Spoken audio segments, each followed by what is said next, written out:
Hey everyone, welcome back. I'm Michael, and we're going to be getting right back into some more Reddit stories. If you enjoy the video, make sure to leave a like and subscribe. Now, without further ado, let's begin. This story was posted by a deleted user in the autism subreddit. The post is titled, "My autistic boyfriend is creeping me out." This is mostly a vent post. My new boyfriend and I are both autistic and have been seeing each other for about 4 months. Neither of us has ever been in a relationship before. He has started to give me the creeps lately. He found a picture of me on social media from when I used to be goth and has been pressuring me constantly to dye my hair blue again like in the picture. He screenshot all my pictures and showed me he did that, yet won't follow me on any social media but stalks and keeps tabs on me. He also wants me to get tattoos and dress like that again. He got me to bring all my old goth clothes to his apartment and they're in different places every time I come over, which tells me he's obviously doing something with them. He snoops through my stuff in general. He shows me offensive, over-sexualized pictures of tattooed and alternative women, e-girls, and OnlyFans creators with tattoos in public, asking me what I think of their look and if I change myself to look like them. He has some kinks and religious trauma, which I am non-judgmental toward, but he is always trying to do BDSM and butt stuff with me and thinks I'd be into that because I used to be goth. He gets me to show him my old goth pictures and has tried to trick me into syncing my Google Photos onto his computer so he can access my pictures. I would never give him any pictures because I already caught him taking pictures of me without my consent and sending them to multiple people, including his family and friends. He also tries to track my location and internet usage and get money from me, but never directly talks to me about anything. Instead, he is always trying to trick me. He used to love bomb me, but now treats me like garbage. He's narcissistic, entitled, and overall disrespectful. I've told him that I don't want tattoos and won't dye my hair, and that goth is a music subculture, not a kink, but he never listens. He shames my body, my finances, my clothes, where I live, the list goes on.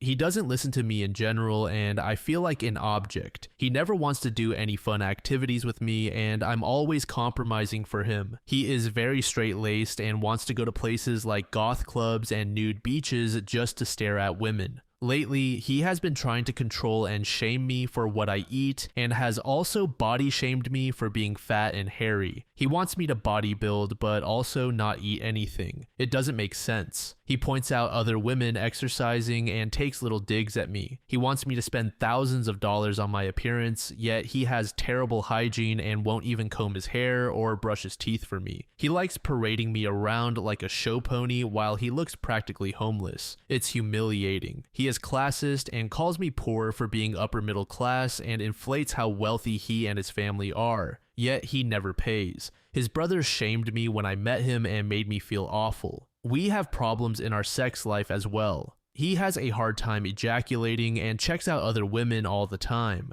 He acts 12. He is 27. I feel controlled, devalued, criticized, unheard, and taken for granted. He is full of shame, and I can't get him to have an adult conversation about any of these issues. I tried to end it twice, and he starts sobbing and telling me how much he needs me, loves me, cares about me, thinks I'm brilliant, and so on, practically begging me to stay. I feel used and manipulated. He's an awful, reprehensible person.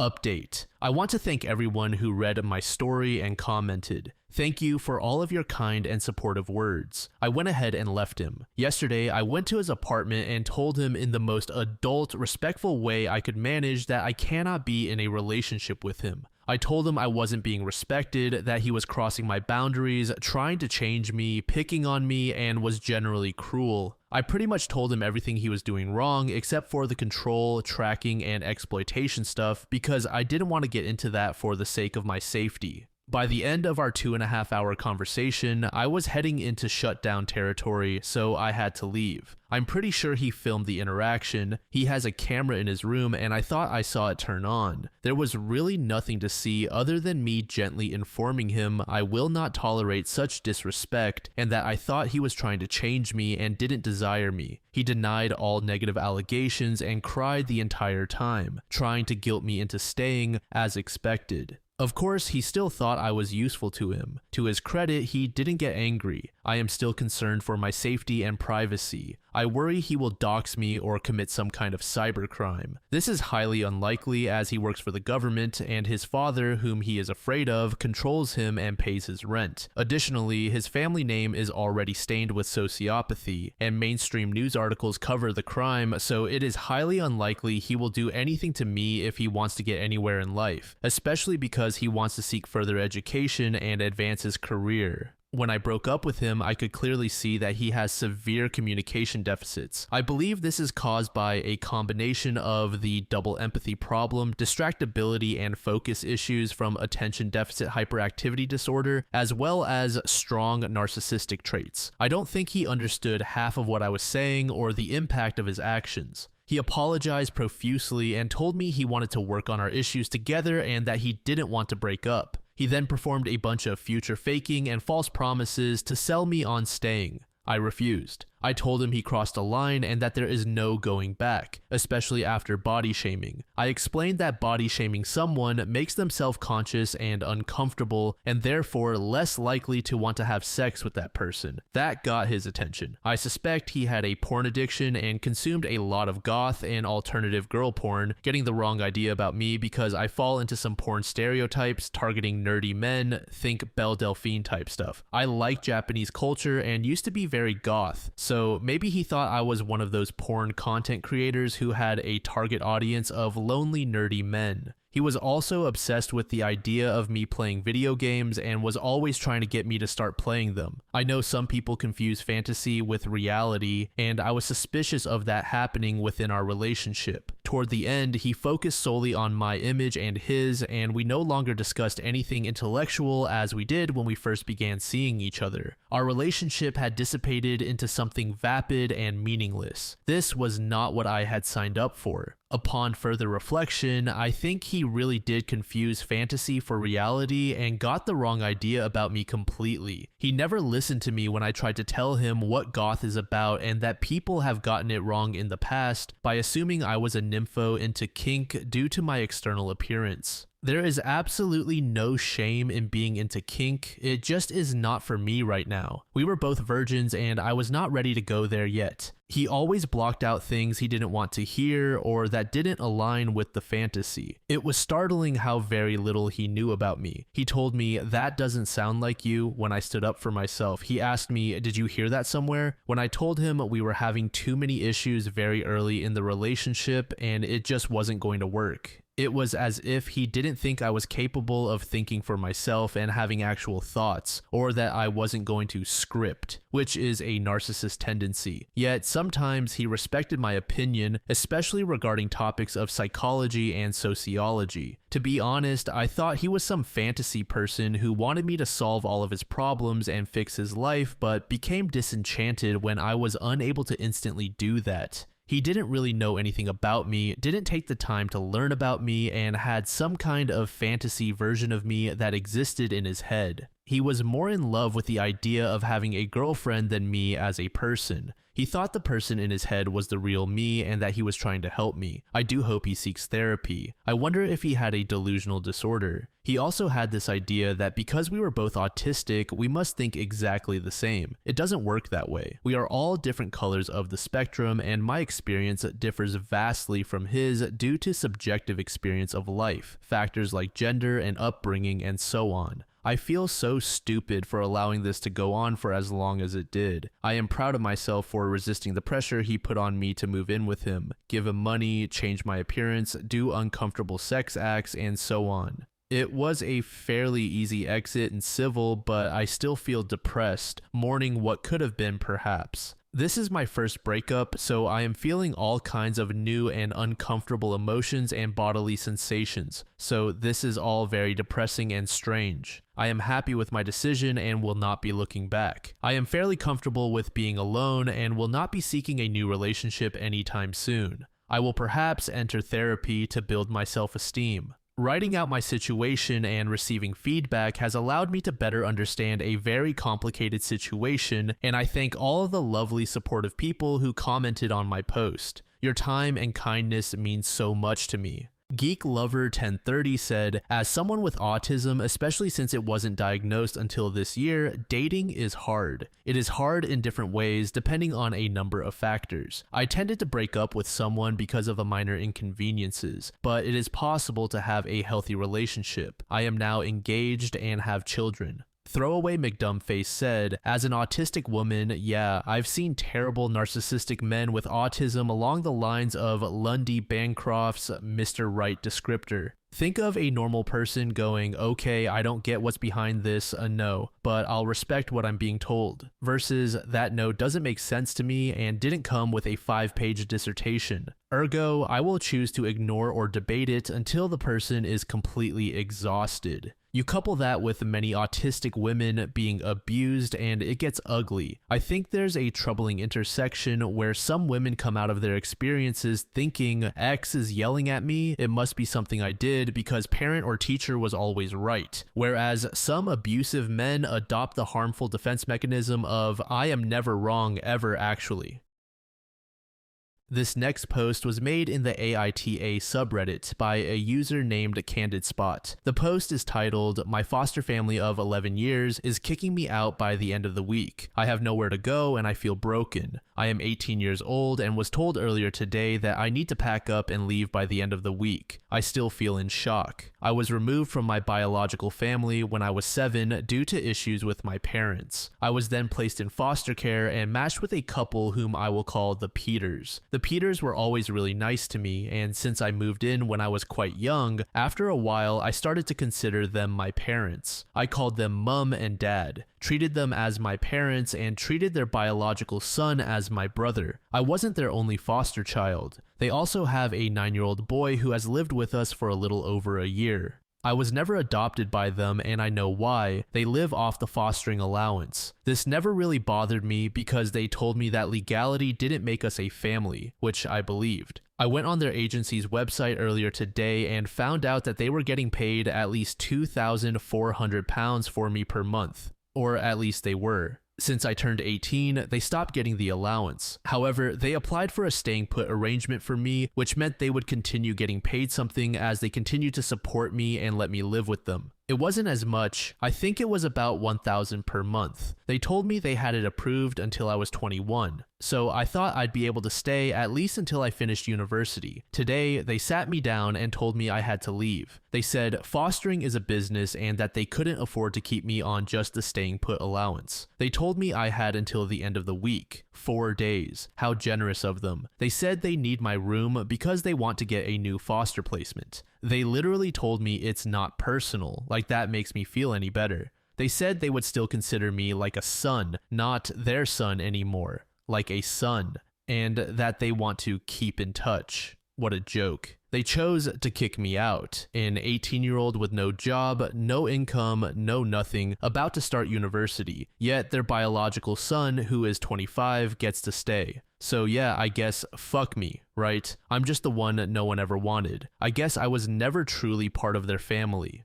Update. Okay, thank you all for your advice. Honestly, I was in a state of shock yesterday and maybe still am today. I wasn't thinking straight. I only slept 2 hours last night. That's all. So I'm probably a little delirious today as well. Firstly, I have contacted my personal advisor. He is having an emergency meeting with me at 1:30, so I'll have more details about what's going to happen to me then. Hopefully, he will be able to sort out emergency accommodation for me. Secondly, to those of you saying the Peters can't legally just give me 4 days notice to leave, I will definitely be mentioning this to my personal advisor and get his advice on it. I don't want to stay here any longer than I need to because since they told me, it feels like I don't exist. They just look right through me. But I'm not going to move out until I have safe accommodation. I will outright refuse. I am not going to be made homeless. Thirdly, to those of you saying contact my university, I have an offer from them, but it's only conditional if I get my predicted A-levels. Hopefully I will, but since I'm not technically a student yet, I don't know if they will actually provide any support. Finally, I am also going to ensure that the staying put allowance stops. I will tell my personal advisor today that it should surely be stopped if I'm not living with them.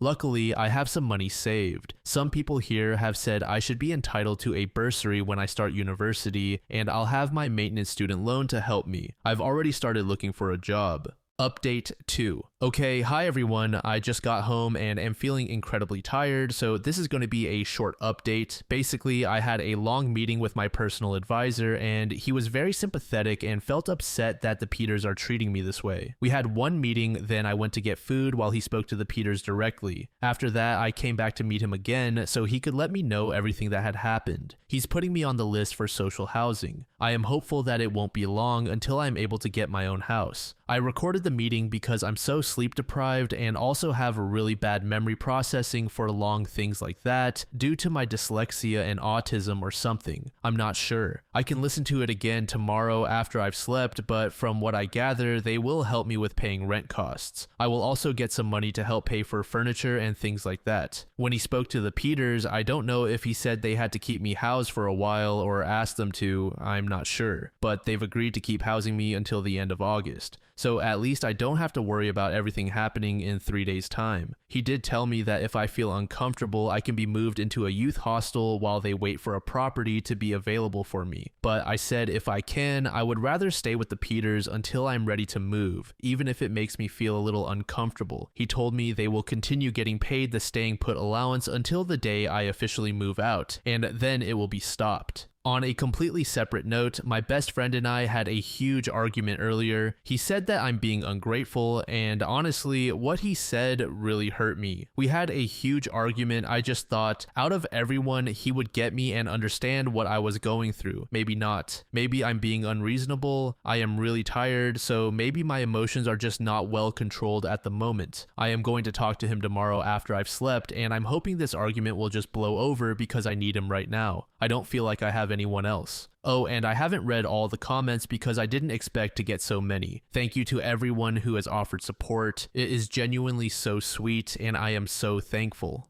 Update 3. It never bothered me that they were paid to keep me before. It genuinely never bothered me at all. I always knew I was a foster child. I was about 15 when I learned that they were paid money to look after me. I told myself it was a good thing, and it probably was. I had loving parents for 11 years, which is more than some people can say. I just never thought they'd make me move out when the payments stopped being as high. I found out that when I was still a child, they were paid £100 per day for me. That's $40,000 per year. I had never felt different from the family. I had always felt loved and secure. I don't understand why they have changed their minds about me. None of them will even look me in the eyes anymore, and it's gotten to the point where I can't leave my room because all I feel is the absence of the love that used to be there. I didn't come down for any meal times, which was a rule I had to follow before. If I didn't go down, I wouldn't have gotten any food. But mom brought it up to my room and knocked on the door to say she was going to leave it there for me. I've replayed that moment 100 times over in my head, trying to convince myself that they still love me. I called her by her first name when I came home yesterday. Not Mum, but Claire.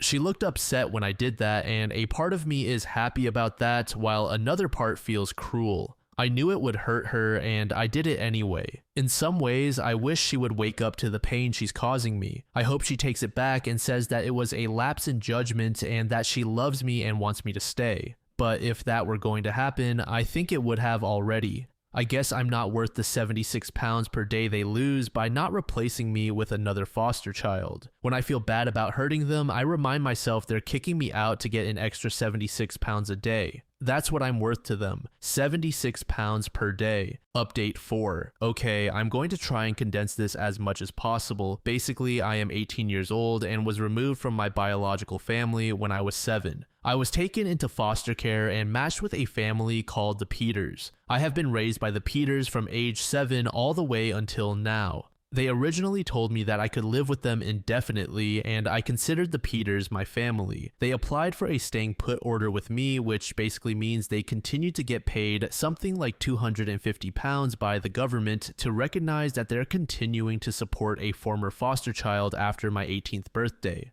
As I said before, I was always told by the Peters that I could stay as long as I needed to in order to set myself up in life. Their biological son, who I considered my brother, is 25 and still lives with them. He doesn't work but graduated from university 2 years ago. I have a conditional offer at a local university where I plan to study classics with the aim of becoming a teacher. I start in October if I get my predicted A-levels, which I think I will. But the Peters told me that I had to leave by the end of the week because they wanted to get another foster child. This was something they really sprung on me, and it has been extremely difficult for me. I had to get in contact with my social worker who spoke with the Peters, and now they're letting me stay until the end of August, but the whole family has changed. I explained all this to my best friend, and I said I was considering going no contact with them after I moved out. He ranted to me about how ungrateful I am being to them and how they raised me for 11 years and now want to give that to another child in a position like I was. I get that, and that's part of the reason why I feel so guilty. My friend isn't speaking to me now, calling me selfish for wanting to stay with the Peters like I was promised and for them trying to get rid of me with 4 days' notice. There were plans they could have taken to transition me into independent living before I turned 18, but they chose not to because they told me I could always stay with them.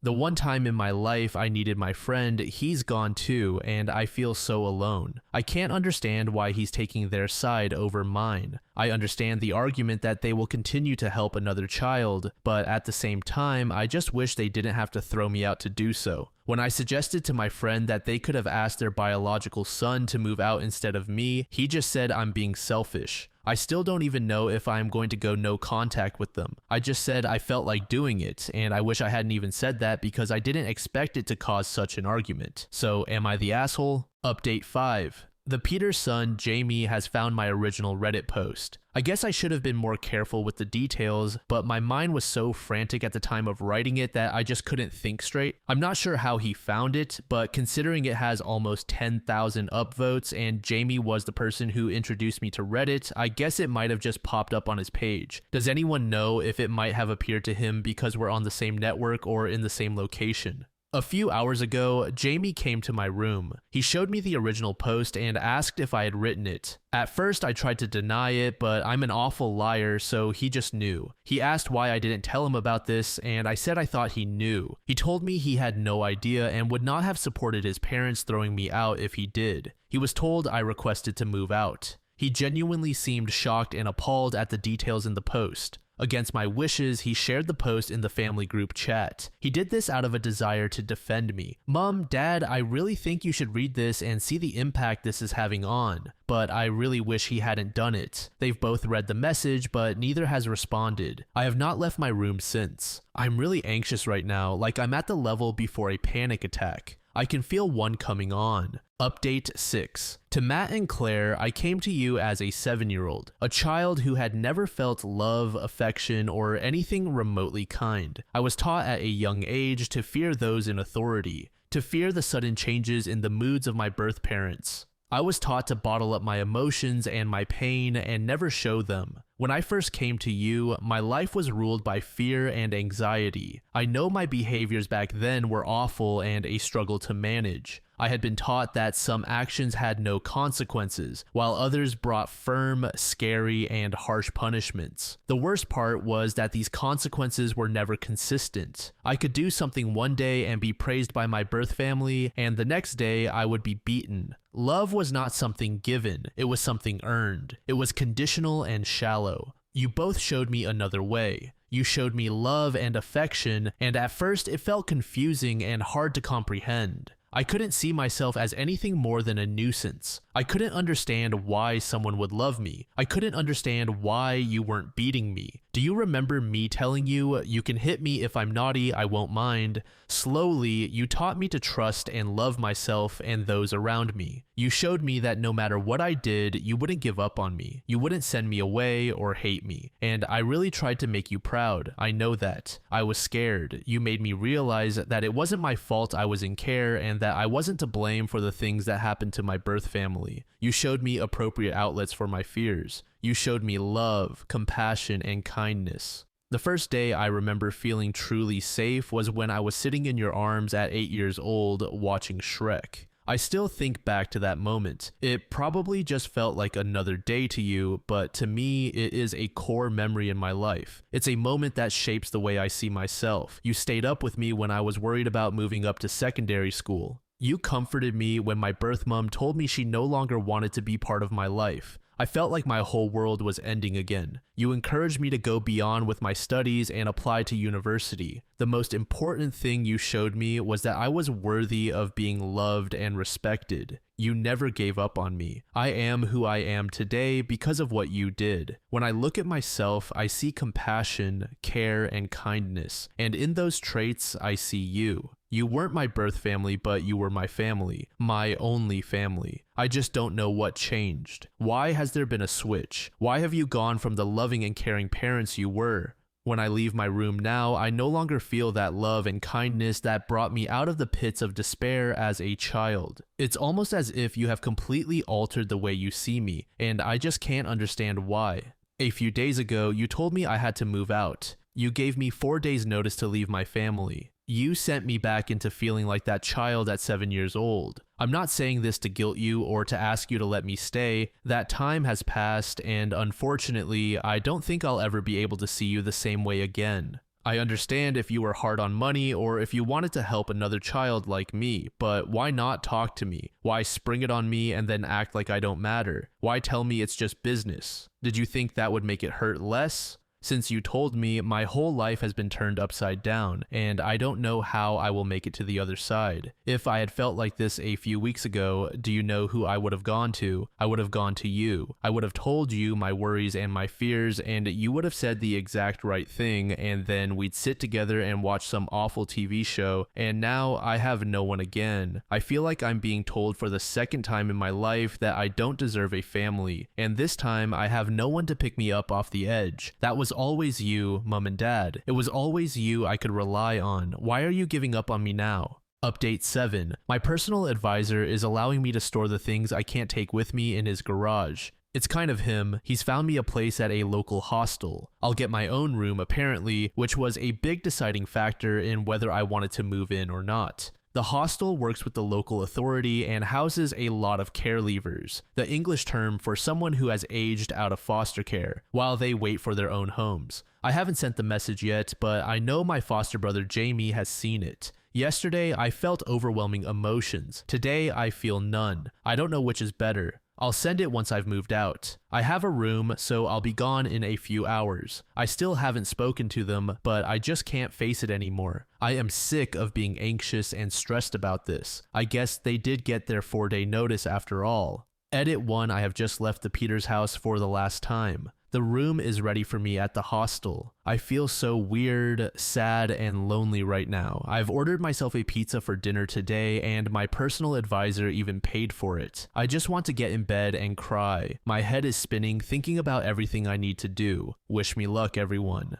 Edit 2. I want to clarify something. I was hurt and in shock when I wrote my first post, but I want to make it clear that I was never eligible to be adopted. At first, the end goal was to reintegrate me into my birth family. By the time we knew that was never going to happen, I wouldn't have accepted adoption anyway because I wanted to keep my legal ties with my birth family. The Peters always told me it didn't matter that I didn't want to be adopted and they loved me the same regardless. Maybe it wouldn't have changed anything, or maybe it would have. They were paid fortnightly for caring for me, receiving £1,500 each time. That's £40,000 per year just to raise me, which is about $52,000. I keep thinking about that number. Was that all I was? I wonder what I would change if I could go back in time.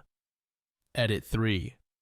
I am settled in the hostel now. It's not exactly luxury to say the least, but at least I'm here now. I sent the text message very slightly altered from the one I wrote yesterday. Then I left the family group chat. I also posted it on Facebook. That was probably the wrong thing to do. I don't know. Final update.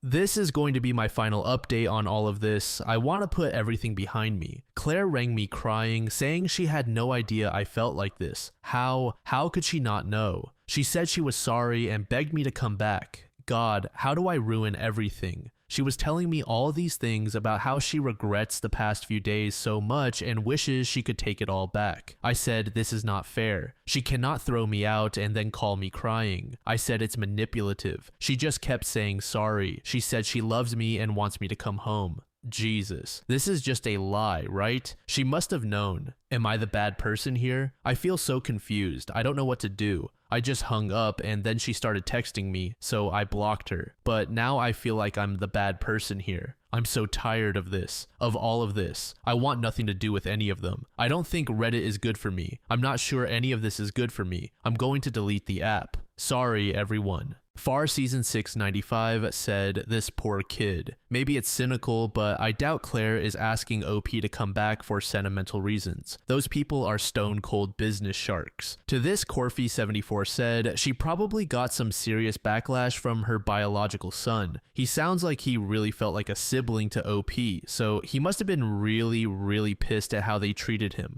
Edit, Jamie, if you're reading this, please let us know what the heck is going on with your parents.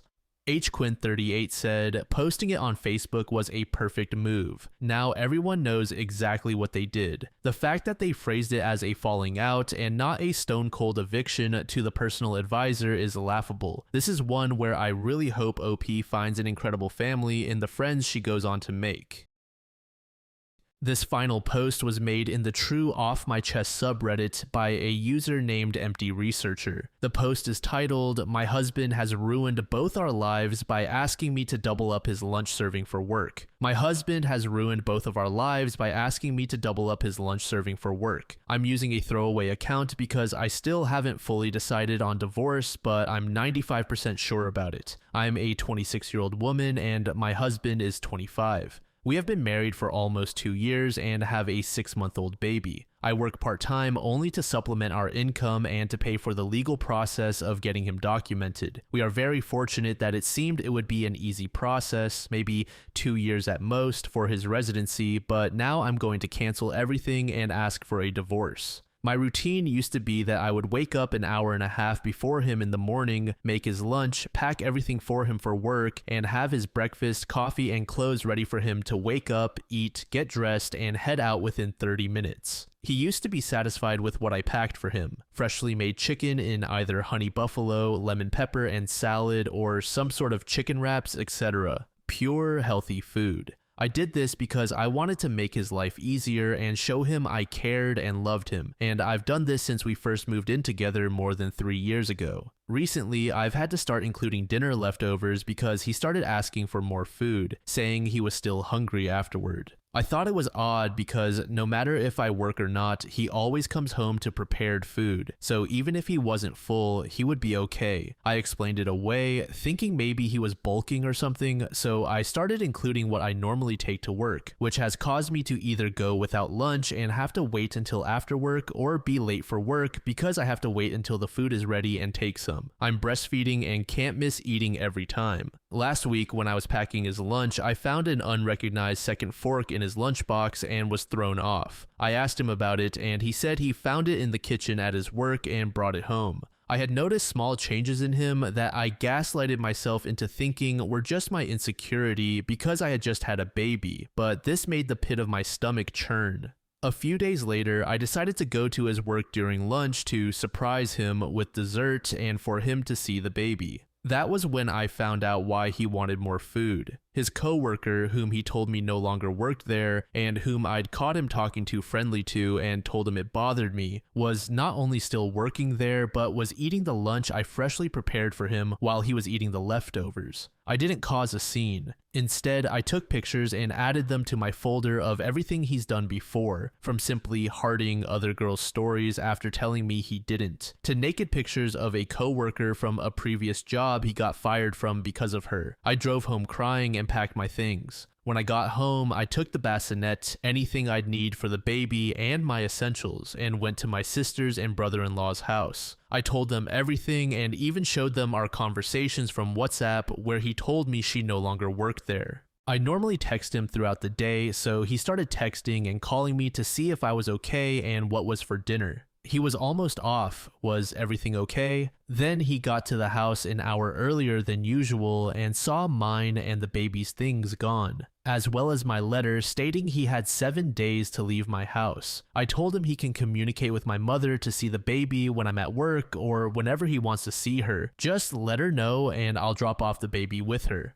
For the time being, I don't want anything to do with him. I left the printed photos of them eating lunch and laughing together under the letter. Later that night, when I decided I no longer wanted anything to do with him, I informed the lawyer that I was no longer going to need his services. Then I messaged the lawyer privately to ask if I could maybe move our contract and the money I've paid so far over to his divorce and family practice. He said, unfortunately, no. There's some clause or something that if we decide to no longer pursue the case, we lose the money we've invested, and also that his immigration practice is a partnership with different people than his family won. But he will just leave our case open until we get a response for our next appointment from the government, and if we haven't worked things out by then, he will cancel everything. Well, this caused my husband to go insane because now, if he doesn't get papers, he has to choose between his daughter and parents. To either risk never seeing his parents and family again or never seeing his daughter again if he goes back. He's begging me to the point I blocked him on everything. He came to my brother-in-law's house and was told to leave or we would call the police. Then he later came back drunk with his buddies who were all scared off by my brother-in-law and his shotgun. I feel so lost, broken, and depressed. I also have security at work to make sure he doesn't show up at my office. My sister tells me to leave him but not to divorce so he can never get with anyone else and get papers, but I can't do that to him. I've gone back home and surprisingly there's no damage to anything and only his things are gone. So at least I feel a little relief in that. I'm not looking for advice. I know I'm not going back. There is no longer any trust. My mental health wouldn't be safe in that relationship, and I know I can't have my daughter grow up with that kind of relationship as an example. I just needed to put this out there in order to solidify it in my brain and to be able to reflect that this is now a pattern, and he's gone beyond disrespecting me by now also making me make her food. I've been budgeting, trying to make things last, sometimes eating less than I want to or skipping meals if possible, all to be able to pay bills, the lawyer, his gym membership, and supplements. I lose out on rest and sleep because I ensure laundry and the house are kept spotless while the baby sleeps. I've basically gone from an independent, educated career woman to a 1950s housewife with a job and school, all because I blindly fell for this man. When I say I feel stupid, that's an understatement. Edit. My phone seems to post without paragraphs no matter what I do, but I promise I tried to format it even though I was an emotional mess. This time I double-spaced the paragraphs to see if that helps. I don't know if it's my phone or what. Some things I want to clarify that I've been seeing in the comments. No, my sister isn't pushing me to stay in a relationship with him. She's telling me not to divorce him so that he can't just go find another woman to marry and use for the green card. No, I'm not taking anything from him that wasn't mine before we got married. Before me, he lived in a house with 7 other men, sharing a bedroom with a bunk bed, and he drove a 2000 Buick he had to unplug from the battery in order to use it again. That car got scrapped after the electrical went out.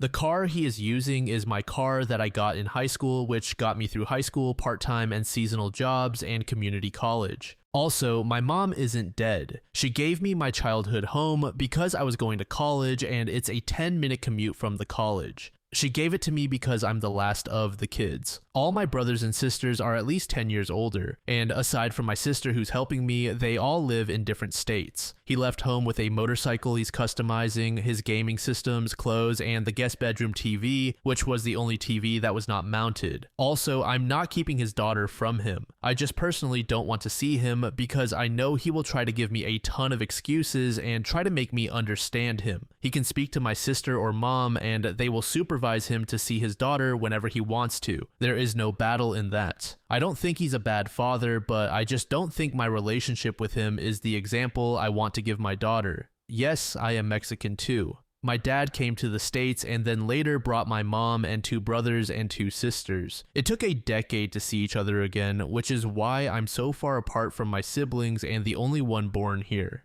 Update. Sorry, it's been a while since I updated anyone. I've been busy sorting out my life and this was supposed to be a throwaway, so I didn't expect it to blow up the way it did, much less anyone to actually want updates. I guess I'll start with the most asked question. Did I leave him? Yes. I also got a full checkup and indeed had an infection. I was lucky I could treat it and be fine without any further issues. This also confirmed his unfaithfulness because, as I mentioned, I had a baby not long ago, and during the whole pregnancy, they checked me for everything. They had done a full panel when I was 3 months postpartum because I got a UTI, and my doctor wanted to ensure it was only that. Did I talk to him to get his side of the story? Yes. When I went to tell him about the infection, I allowed him to speak his mind about everything. I only asked him for the truth, as there wasn't anything else for him to ruin. It was completely over at this point. Here's a basic summary. He never meant to hurt me. He loves his daughter and me. He enjoyed the attention. It was something new and exciting. It took his mind off the stress of bills, the kid, my emotional state, and the general routine of his life. Life had gotten boring and she entertained him.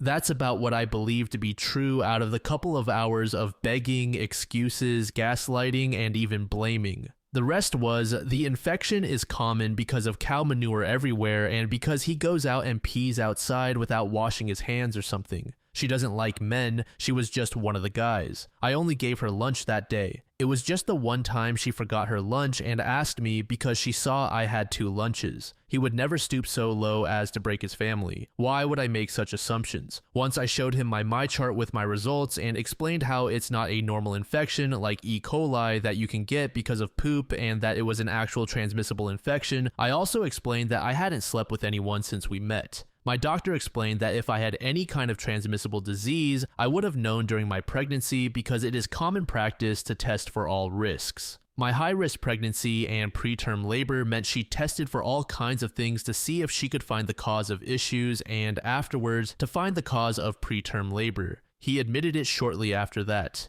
He listened to me and saw my doctor's note. Anyhow, he's staying at some trailer at the dairy the owner let him borrow. For those who thought she would take him in, it turns out she's engaged and about to start her wedding and do an adjustment of status. Anyway, I'm back to living on my own. My baby is doing great. I have another office job lined up for January and I have applied to a few universities. I'm currently going to community college online, but if I get into a university, I think I'll move out of this town. My grandma said she would move with me to help. Some days are long like today. It's late at night and I can't sleep because I miss him. But I've been entertaining myself by getting rid of stuff in my home to start a new slate and organize everything. I won't lie and say I'm doing great. On my days off, I don't get out of bed. My house is clean, but my bedroom has my laundry basket overflowing, and I brought out the guest blankets and pillows to use. People at work have noticed a slowed pace in my work and I was offered time off, but I denied it. Although now that somehow the rumor of what happened has reached my job, I may take it. Thank you for all the support, everyone. Although a few people called me names and talked badly to me in my messages, I appreciate the others who commented nice things and showed me support.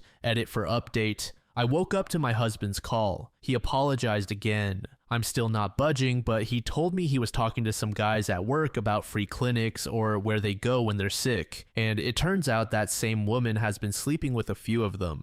I don't know if it was around the same time, but one of them told my husband where to get treated for free because he got it from her too. His apology sounded more sincere this time, but I believe it's worse because it's only after he realized he wasn't special to her, just another one of the guys she slept with. I say sincere because he didn't have many excuses. Instead, he seemed to hold himself accountable by saying he had won the lottery and messed up. He begged for a second chance because he doesn't know what came over him. He says he hates coming home to an empty trailer and misses seeing his daughter the moment after work. What choked me up was when he said he used to feel more exhausted when he came home to us because the baby would be excited to see him and would cry to be held by him. During the week, I would often leave the same easy meals made for him so he could eat while I left for work, and he started to feel tired of it. It was a boring routine of the same foods during the week, coming home and having to watch the baby so I could go to work. That solidified to me that I don't ever want to find another relationship, much less go back to him. The routine I worked hard to put my family together was a chore to him. I literally dealt with a fussy, tired child until he got home so she would mostly sleep, and he would only need a single bottle for her, but even that was too hard. He said he would give up the world just to be back in his routine because now he comes home to an empty trailer where it's just a bed and a fold-out table. He hasn't eaten his diet because he doesn't have time to prep. He started spending money on lunch because he doesn't have food made for him. He says he misses the baby so much that he now cries when he goes home. I told him I don't know what to say about that, but if he wants to see the baby when I go to work, he can go see her at my mom's, who now babysits for me. Knowing my mom, she makes food and would never deny him food, so he can go over there and eat and be with the baby after work. But I had to go. I couldn't talk anymore. When I tell you all I've never cried so hard in my life, it's an understatement. It doesn't help that it's raining today. I think I'm calling into work today and tomorrow to talk to my boss about taking those days. Edit. I was logging off for a while, but I figured I'd update everyone to let you know she found my home and started harassing me. Somehow her fiancé found out and she thinks it was because of me. I feel like things are just going from bad to worse. I had to leave my car in my mom's garage and borrow my nephew's car, which my neighbor let me park in her driveway because she threatened to ruin my car like I ruined her relationship, which isn't just hypothetical but also ironic. Update 2. After 3 days, this post didn't see much comment traffic. However, I included it because it pertains to the original post and update. My husband cheated on me, and the woman he cheated with is now harassing me. I guess she was engaged and was about to go from a visa to residency because of her fiancé, but somehow he found out about her relationship with my husband. She believes it was me, but I don't know who her partner is or was or who told him yet. Since about 4 p.m. today, she has done the following: punctured a hole in one of my tires, wrote on my front bay window, "home wrecker," kept calling me from different numbers, and now I'm starting to receive spam text messages after I blocked all of her numbers and stopped answering random calls. Threatened, "I'll ruin your car like you ruined my relationship." This has all happened since this afternoon. I called the police, but by the time they showed up, she was gone. They said I had no proof of what she's doing, so unless they catch her in the act or I have proof, their hands are tied. My mom and stepdad said they will put up cameras at my home, and my mom is keeping my car at her house. They want me to stay with them too, but I don't want to leave my home in case she tries something against it. The most I was able to get is a police officer patrolling the area, meaning they will be close by and randomly pass through. I'm not sure what to do. I don't even know who her partner is, and I'm already dealing with leaving my husband, and now she's harassing me. Any advice before it gets worse? Calamity Wolf said, "The audacity to be sleeping with like 3 or so guys and call OP a homewrecker. I know people with that level of entitlement, geez." Limitless Megan said, "The bit I couldn't get over is him openly telling her he's full of remorse because there's no one to cook for him and his home is dead and pathetic. And what? He thought that would have her swooning. Guys like him have no self-awareness at all. I'm sad my fun affair partner didn't think I was special, and now no one will cook for me. My bed is terrible and I'm lonely. Please let me come home so I can at least be comfortable." Thank you so much for making it to the end of the video, and thank you also to partner of the channel, GamerSupps. Use code DLAM to support the channel and get 10% off of your purchase, link in the description. I'm sure many of you like me have a hankering for daily caffeine, so go check them out. Lately, I've been a big fan of Titty Milk and Acid Rain, but they've got dozens of other flavors for y'all to try out. Anyway, thanks again for reaching the end, and I hope you all have an amazing passage of the next 24 hours.